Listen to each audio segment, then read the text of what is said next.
Hello everyone, it is John. It's a waffle on role playing, probably D&D more than anything else, seeing that's what I'm currently caught up with. Yes, I've been going through all my old modules. Yes, these old ones here, and finding out which modules I'm actually missing. And I've been going through drive-through and picking up all the modules that I'm missing, and oh dear, am I having some fun? Yes, I have had some fun with a delightful company here that we can actually go to a self-service photocopier and print for a particular price.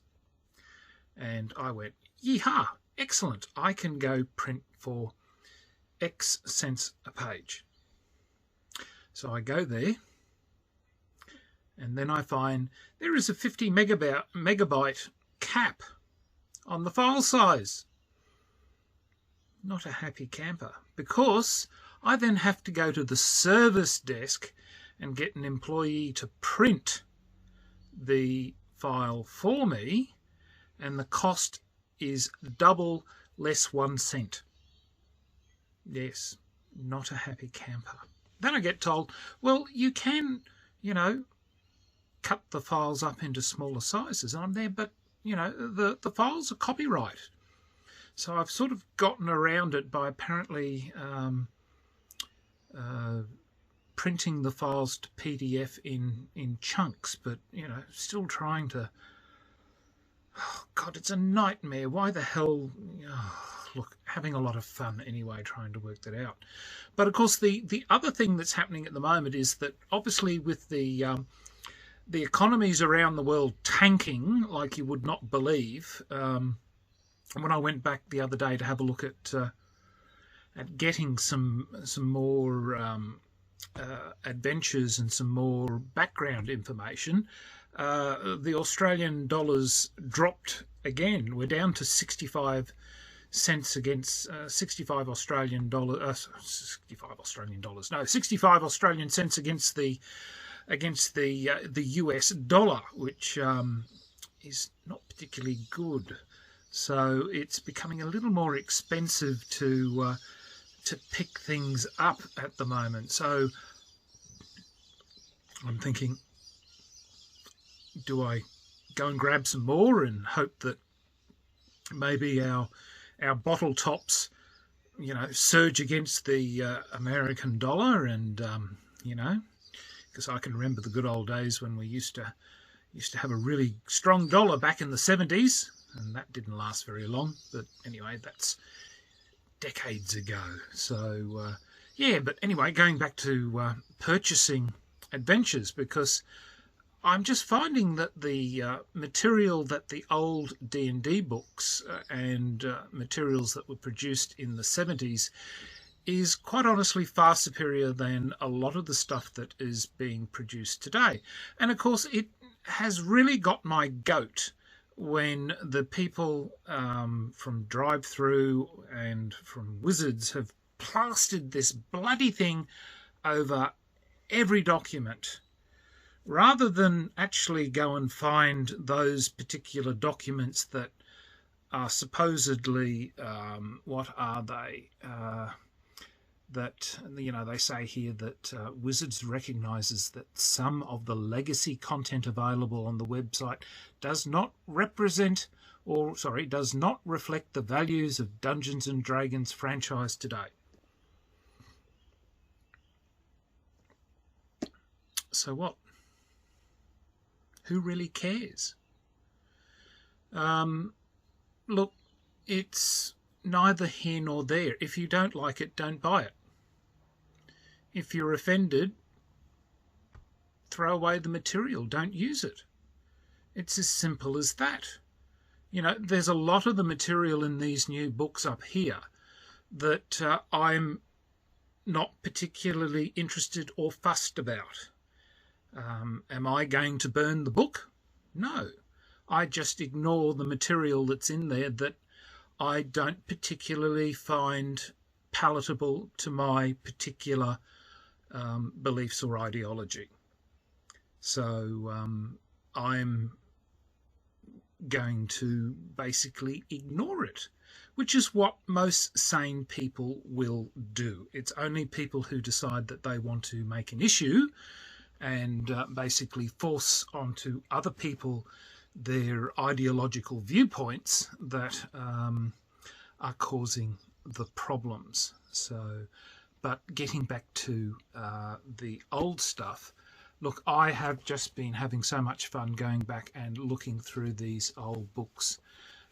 I just find that the wealth of material, particularly in the campaign books, like I've been getting the old El Qadim, the Arabic, that particular campaign setting, which has been quite good. I'm looking at filling in my Dark Sun, and of course all the monsters, the monstrous compendiums, because as I think I did in a previous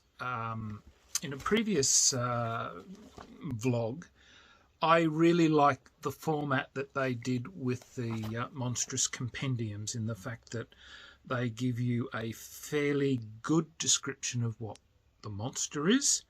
They give you how it conducts itself in combat. It gives you the habitat in the society and the ecology. So it gives you all that information, which as a game master, dungeon master, whatever you'd like to call yourself, it gives you all that information with which you can use when you are developing your own campaigns. Because I myself like to know that information when I am creating adventures and campaigns, because it really does help fill in a lot of areas and gives me some sort of I guess balance or viewpoints that is sadly lacking with a lot of the material that Wizards is producing. So yeah, so I guess my thing at the moment is particularly if you don't live in the US, is with the exchange rates, is maybe now the best time to go and grab yourself those things on drive-through before your currency exchange plummets and things become a little bit more expensive. And as I said, certainly look, all the old books that are still available, look, they're well and truly worth getting. And again, use what you like out of it, discard what you don't like. And look, I've looked through all of it. I don't find a lot of the material questionable. But then I grew up during those times, and look, I find a lot of things that are happening today very questionable and iffy. And but then, you know, I'm living in a different time from the ones that I grew up with. So you know, it's you know, who knows? It's a strange world in which we live. I see Italy has its first female prime minister, and people on certain positions in politics are already complaining that a conservative government has gained popularity. Yes, very strange, but look, who really cares? But yes, the world is going to hell in a handbasket. But yeah, look. Anyway, I've waffled on long enough. Look, play your role-playing games the way you want to play them. Don't let other people or companies try and manipulate you. And certainly don't let the vocal minorities try to tell you what you should be doing. Because ultimately it's up to yourself and the people that you play with as to how you want to do things. So that's my 2p worth, 2 pence. Yes. So anyway, my house has returned to normality. I've been looking after my friend's big black Alsatian. So the security dog has eaten half the neighbourhood and chased away all the undesirables. Oh dear, can't really say that, can I? It's chased away anybody that may be threatening in this area, I think. Well, certainly the postie, I think, is quite happy that the dog is gone. Every time the postie goes by, Scout just literally barks and barks and barks.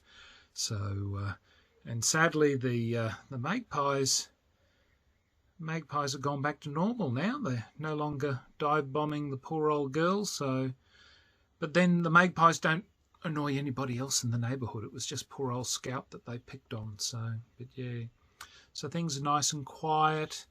And oh, his lordship's just wandered in. You going to say goodbye to everybody now that you've wandered in? Are you going to say goodbye? Let's see if I can grab him. You going to say goodbye to everybody? Come here. Come here. Come. No. Yeah, you're going to come. Oh, hang on. Almost got him. Almost got him. Ah! Ah! Here we go. Hello. You going to say goodbye? Yes, he wasn't.